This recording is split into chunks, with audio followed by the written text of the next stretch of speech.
বিয়ে হয়েছে একটা মহিলার সঙ্গে, কলেজ পড়া। জাকির নায়েকের ফতোয়া কত কড়া আপনারা জানেন তো? ভারতবর্ষের ব্যাংকে চাকরি করতে পারবেন, পরিষ্কার ওনার কথা যে হারাম, ব্যাংকের চাকরি চলবে না। ঘুষ দিয়ে চাকরি নেওয়া যাবে, হারাম, ঘুষ দিয়ে চাকরি নেওয়া যাবে না।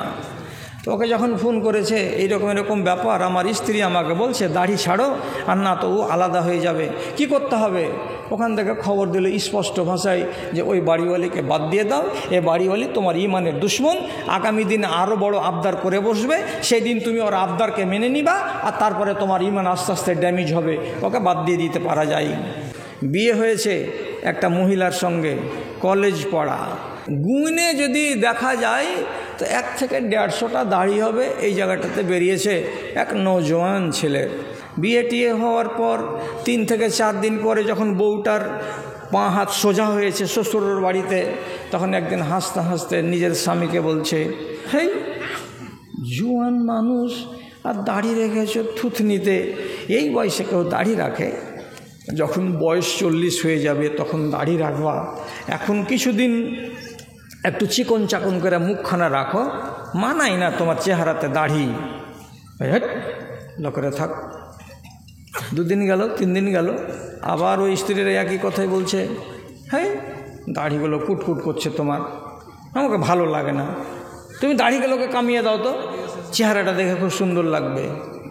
অনেক ছেলে আছে বউয়ের গোলাম, আর অনেক ছেলে আছে কি বউয়ের গোলামিকে মঞ্জুর করে না। বউ আছে ওর নিজের ইমান নিয়ে, আমি আছি আমার ইমান নিয়ে, যদি আমার ইমানে বাটা দিতে আসে বউ, তাহলে বউ নয়। আল্লাহ জি 8 দিন 10 দিন 15 দিন হলো, কিছুদিন পরে শ্বশুর বাড়ি বেড়াতে গেল, তো খানা আগিয়ে দেয় না এই বউতে। আওয়াজ দিয়ে বলছে শালিকে যে তুমি কেন খানা দিচ্ছ? রোজিনা কয় যে দিদি বসে আছে বারান্দাতে, কেন রাগ করে? আরে তা আমার উপরে রাগ কি আছে গো? আসতে বলো আমার কাছে, কি রাগ হয়েছে? তো বলছে রাগ তুমি জানো না নাকি? তোমাকে দিদি কয়দিন কহে, তুমি বুড়া মানুষের মতন করে থুতনিতে দাড়ি থুয়েছ, দাড়িটিকে তুমি চাংড়া মানুষ কাটতে পারো না? আমার বহিনের বয়স তো এখন 14 থেকে 15 বছর হলো, আর তোমার বয়স তো গুনে এটা কত হবে, 22 বছর বয়স হবে। এরকম ছোকরার ছোকরি বয়সের ছেলেপিলে কে চাচারকে মতন করে দাড়ি রাখে? বলছি এই লেগা হরতাল করে আছে? বলছে হ্যাঁ। কোচা আমিও হরতাল করনু, বাড়িওয়ালি যদি তুলে খেতে দেয় তো খাবো, আর না তো না খেয়ে তোর বাপের বাড়ি থেকে যাবো।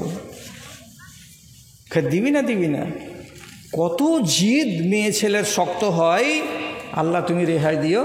বেলা কেটে গেল কিন্তু নিজের স্বামীকে খেতে দিতে এলো না। বাড়ি এলো, আসার পরে ফোন করলো। কোনখানে ফোন করলো? সরাসরি দিল এ বোম্বাইয়ে IRF এর ম্যানেজারকে ফোন করলো। আর IRF এর ম্যানেজারকে ফোন করে বলছে আমি নায়েক সাহেবের কাছে একটা ফতোয়া নিব, দয়া করে আল্লাহর ওয়াস্তে ফতোয়াটা দেন, ওনাকে দেন আমার মোবাইলটা। জাকির নায়েকের ফতোয়া কত কড়া আপনারা জানেন তো? ভারতবর্ষের ব্যাংকে চাকরি করতে পারবেন, পরিষ্কার ওনার কথা যে হারাম, ব্যাংকের চাকরি চলবে না। ঘুষ দিয়ে চাকরি নেওয়া যাবে, হারাম, ঘুষ দিয়ে চাকরি নেওয়া যাবে না। তো ওকে যখন ফোন করেছে এইরকম এরকম ব্যাপার, আমার স্ত্রী আমাকে বলছে দাড়ি ছাড়ো, আর না তো ও আলাদা হয়ে যাবে, কি করতে হবে? ওখান থেকে খবর দিল স্পষ্ট ভাষায় যে ওই বাড়িওয়ালিকে বাদ দিয়ে দাও, এ বাড়িওয়ালি তোমার ইমানের দুশ্মন, আগামী দিনে আরও বড় আবদার করে বসবে, সেই দিন তুমি ওর আবদারকে মেনে নিবা, আর তারপরে তোমার ইমান আস্তে আস্তে ড্যামেজ হবে, ওকে বাদ দিয়ে দিতে পারা যায়। দলিল আছে বাদ দেওয়ার। আর যখনই বাদ দিয়ে দেওয়ার কথা শুনে নিল, বাড়ি এসে দেন আন দেয়ার তালাক, যা তুই তোর বাপের বাড়িতে যা, আর দাড়ি চাঁচা লোক যেখানে পাবে ওকে বিয়ে করে থাকবা। জি, তাহলে অনেক সময় এরা কি হয়, শত্রু হয়ে যায়। বাঁচাবেন কি করে? ত্যাগ করে দেন ওকে। আমি আপনাকে সঠিক কথা বলছি, যেই বেঈমান শয়তানটা রাসূলুল্লাহর কাঁধের উপরে উটের ভুঁড়ি চাপিয়েছিল, তারই বেটি, দুশমনের বেটি উম্মে কুলসুম রাদিয়াল্লাহু তাআলা আনহা ঈমান আনছে তো 2 ভাই, বাপ তো মরে গেছে, 2 ভাই এখনো বেঈমান। বোন লুকিয়ে লুকিয়ে ঈমানদারি করছে বাড়িতে, শেষ পর্যন্ত রাসূলুল্লাহ যখন হিজরত করে চলে গেলেন মদিনা, তখন মক্কা থেকে 14-15 কিলোমিটার দূরে একটা ফাঁকা জায়গায়, যেটা মদিনা যাওয়ার রাস্তা, এই জায়গাতে চুপচাপ দাঁড়িয়ে আছে। চুপচাপ কোনো একজন সাহাবী চলে যাচ্ছিলেন, তো বললে, বাবা তুমি আমাকে মদিনা নিয়ে যাবে? হ্যাঁ যাব। মদিনা নিয়ে যাবে বলে যখন আরমান করলো, তখন বলে যে হ্যাঁ নিয়ে যাব। তো উকবা বিন আবি মুইতের মতো জল্লাদের মেয়ে উম্মে কুলসুমকে পৌঁছে দিল আর এক মুসলমান সাহাবী, কোথায়? তো মদিনায়। আর যেমনি মদিনাতে গেছে, সাথে সাথে রাসূলুল্লাহ বলছেন, ইযা জাকুমুল মুমিনাত ফামতাহিনুহুন্না,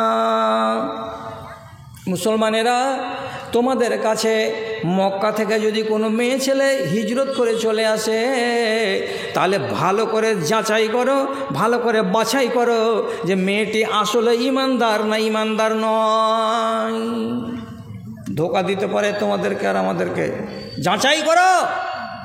এই যাচাই করো কথাটা যখন হলো, তখন সাহাবায়ে কেরাম ওই মহিলাকে যখন জিজ্ঞাসাবাদ করতে গেল, তখন চোখের পানি নামিয়ে বলছে, আমি আল্লাহর ওয়াস্তে রাসূলুল্লাহকে ভালোবেসেছি, আমি আল্লাহর ওয়াস্তে আল্লাহকে ভালোবেসেছি, আমি আল্লাহর ওয়াস্তে দিন কবুল করেছি।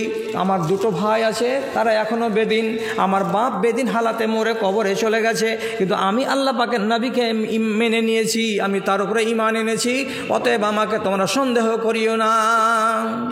যখন মনে মনে ভাবলো এরা আমাকে হয়তো ঘুরিয়ে পাঠিয়ে দিবে, না কি হবে না কি হবে, তর্ক চলছে, কথা চলছে, এমন সময় 6 দিনের দিন ওর 2 ভাই, এক ভাইয়ের নাম ওয়ালিদ, এসে মদিনাতে হাজির। রাসূলুল্লাহকে বলছেন, আল্লাহ পাকের রাসূল, আপনার সাথে আমাদের চুক্তি হয়ে আছে সুলহ হুদাইবিয়ার মাঠে। কি চুক্তি? কোনো একটা বেদিন যদি মক্কা থেকে মদিনা চলে আসে, আপনি ফেরত করে দেবেন, আর কোনো একটা মুসলমান যদি মদিনা থেকে মক্কা চলে আসে, আমরা ফেরত করে দেব না। আপনার চুক্তিতে লেখা আছে, কথাটা আছে না নাই বলেন তো? রাসূলুল্লাহ বললেন, হ্যাঁ লেখা আছে, কোনো লোক যদি মদিনা থেকে মক্কা চলে যায় তো তোমরা তাকে ফেরত দেবে না, হ্যাঁ লেখা আছে। আর মক্কা থেকে কোনো লোক যদি মদিনা চলে আসে তো আমরা ফেরত করে দিব সেই লোকটাকে, হ্যাঁ এটা কথা লেখা আছে। রাসূলুল্লাহ বলছেন, আপনার শর্ত অনুযায়ী, চুক্তি অনুযায়ী আমাদের বোন পালিয়ে এসেছে মদিনায়, আমার বোনকে আপনি আমাদের হাতে তুলে দেন, আমরা আমার বোনকে নিয়ে বাড়ি চলে যাব। রাসূলুল্লাহ শুনতে পেলেন, যাওয়ার পরে মেয়েটাকে ডাকলেন, ডাকার পরে বলছেন, উম্মে কুলসুম, তুমি আমার উপরে ঈমান এনেছ, আল্লাহর উপরে ঈমান এনেছ? হ্যাঁ। তুমি আমাকে বিশ্বাস করো? হ্যাঁ। তুমি কি ঈমান দিল থেকে এনেছো, যে একেবারে খাঁটি ঈমান যাকে বলা যায়? জি। আচ্ছা, তোমাকে তোমাদের ভাইয়ের সঙ্গে ফেরত করে দিচ্ছি, মক্কা চলে যাও ফিরে। তখন মেয়েটি বলছে, আল্লাহ পাকের রাসূল, একটা মেয়ে ছেলেকে আজমাইশের মুখে ফেলিয়েন না, এ ভাইয়েরা যখন জানতে পারবে আমি ঈমান এনেছি, তখন আমাকে মারবে, আর আমাকে মেরে আমার দিন ছুটিয়ে দিবে, আর আমাকে আমার বাপের ধর্মে আবার নতুন করে দীক্ষিত করবে, আমার ঈমান আমার বুকে রাখবে না। আপনার পায়ে পড়ি, আপনার হাতে ধরি, আপনি আল্লাহর ওয়াস্তে আমার ভাইদের সাথে আপনি আমাকে পাঠাবেন না। এই জোরাজোরি চলছিল। এমন সময়তে আল্লাহ রাব্বুল আলামিন এই আয়াতটাকে নাজিল করলেন, আর করার পরে বলছেন, খবরদার খবরদার হে নবী, কোনো মেয়েকে যদি পরীক্ষা করে জানা যায় যে সত্যিকারই ঈমান নিয়ে এসেছে, তাহলে তাকে খবরদার দুশমনদের খপ্পরে ফেলে দেওয়ার জন্য ফেলে দেবেন না, ঠেলে দেবেন না, তাকে রদ করবেন না, তাদের সাথে পাঠিয়ে দেবেন না, এটাকে আটকিয়ে রাখতে হবে, আটকিয়ে দিবেন, খবরদার পাঠাবেন না।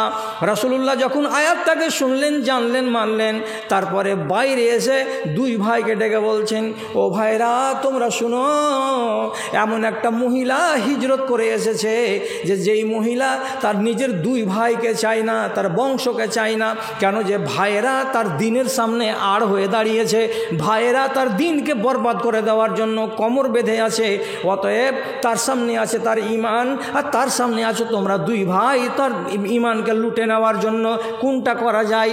আল্লাহ তাআলা আসমান থেকে আমাকে জানালেন যে সুলহ হুদাইবিয়ার দিন যেটা চুক্তি হয়েছিল, ওই চুক্তিটাকে ভেঙে দেন, এই চুক্তিটাকে রাখা যাবে না, এই চুক্তির ধারাটাকে বাতিল করে দেন, যে চুক্তির ধারাটা মানলাম না।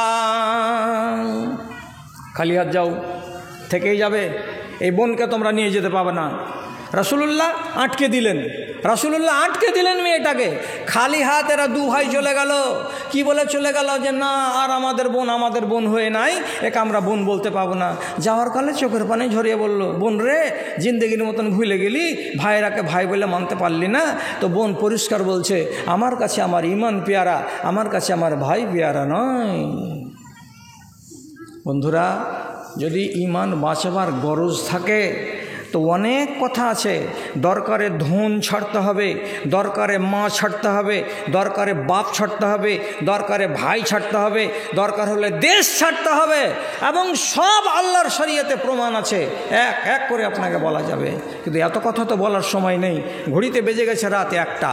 হ্যাঁ, এইবার কয়েকটা কলম মনে হয় দিবে নাকি, আর তারপরে ফের আবার হয়তো বলতে বলবে নাকি, আল্লাহ জানে। উঠিয়েন না, উঠিয়েন না, উঠিয়েন না। ডাক্তার কসিমউদ্দিন। এটা কে দিয়ে গেছে? ডাক্তার কসিমউদ্দিন। এটা ডাক্তার কসিমউদ্দিন দিয়েছে। ও 10,000 টাকা আমার হাতে দিচ্ছিল আমার বন্ধু ডাক্তার কসিমউদ্দিন সাহেব। উনি আমার হজের সাথী। তো উনি আমার সাথে গল্প করতে করতে বললেন, এটা আপনার হাতে দিব নাকি? যে আমি বললাম যে মাওলানা নাজিমউদ্দিনের হাতে জমা দিয়ে দরখাস্তটা করে দিতে হবে, আমি সেটা পরে পেয়ে যাব। তো উনি দিয়েছেন 10,000 টাকা। মাশা আল্লাহ, আলহামদুলিল্লাহ, জাযাকাল্লাহ। আল্লাহুম্মা আইয়িদহু বিল ইলমি ওয়াল হিলমি ওয়া যায়্যিনহু বিল ঈমানি ওয়াত তাকওয়া ওয়া লা তু'রিজু বিল ফিতানি ইয়া রাব্বাল আলামিন আমিন বিরহমাতিকা ইয়া আরহামার রাহিমিন। এটাকে আচ্ছা, মাশা আল্লাহ। মাওলানা নাজিমউদ্দিন সাহেব মাদ্রাসার এখন নাজেম নাকি? কিছু নাই, মাদ্রাসার খাদেম, নাজেম নয়, খাদেম। হ্যাঁ, এখানে কতটি আছে? এখানে 10,000 আছে। নাজিমউদ্দিন মাওলানা মাদ্রাসার খাদেম, 10,000 টাকা নগদ আর 5,000 টাকা বাকি। মাশা আল্লাহ, আলহামদুলিল্লাহ, জাযাকাল্লাহ। আল্লাহুম্মা সাল্লি আলাই, আল্লাহুম্মা বারিক আলাই। পরওয়ারদিগার আলম, তোমারই বান্দা যে আসে দান করেছে, আল্লাহ তার দানকে তুমি কবুল করো, তার হালালকে ভালো রাখো, সুখে রাখো, শান্তিতে রাখো। রব্বানা আফরিক আলাইনা সাবরাম ওয়া সাব্বিত আকদামানা ওয়ানসুরনা আলাল কওমিল কাফিরিন। সুবহানা রাব্বিকা রাব্বিল ইজ্জাতি আম্মা ইয়াসিফুন ওয়া সালামুন আলাল মুরসালিন ওয়ালহামদুলিল্লাহি রাব্বিল আলামিন। আরিফ এনেছো আছে? আচ্ছা, ওই খাড়ি গোপালপুরের লোককে বলছি, আমার কথা শুনে